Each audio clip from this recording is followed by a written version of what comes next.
President Roosevelt arranged to trade Great Britain 50 overage destroyers in return for 99-year leases on a number of naval bases in the Atlantic.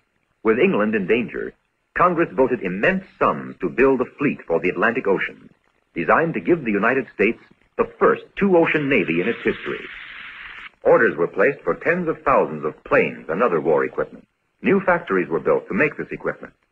In September 1940, Congress passed the first peacetime draft in American history. The division of opinion in the United States was still such that this was approved by only one vote in the House of Representatives. Within the year, this program of preparedness had cost $37 billion, more than the entire cost of the First World War. And Roosevelt was able to say, "Our most useful and immediate role is to act as an arsenal for them as well as for ourselves." To most Americans, this arsenal was the answer to Churchill's challenge. "Give us the tools, and we'll finish the job." They hoped that our industrial might would throw the balance on the side of the Western Allies, and that American boys would not have to fight the Axis forces. The great debate in the United States raged with growing intensity.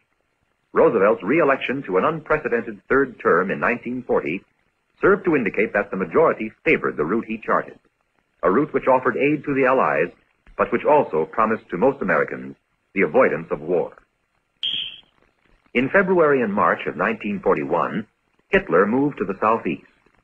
Through political pressure and by military force, the Germans occupied the Balkan countries, Romania, Bulgaria, Yugoslavia, then Greece, the island of Crete, Libya, perilously close to Britain's lifeline, the Suez Canal.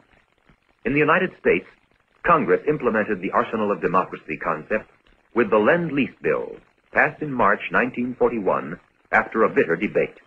It gave the President authority to sell, transfer, exchange, lease, lend defense materials and shipyard facilities to the government of any country whose defense the President deems vital to the defense of the United States.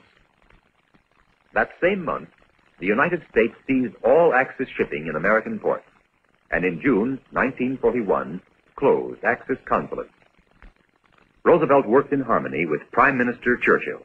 In August 1941, the two leaders met in mid-Atlantic, where they drew up a joint declaration of war aims to keep alive the spirit of resistance in the conquered nation.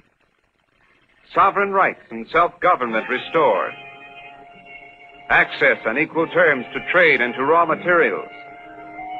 Improved labor standards, economic advancement, and social security. The final destruction of the Nazi tyranny. This was the Atlantic Charter, a statement of war aims around which the conquered nations of Europe and Asia could rally.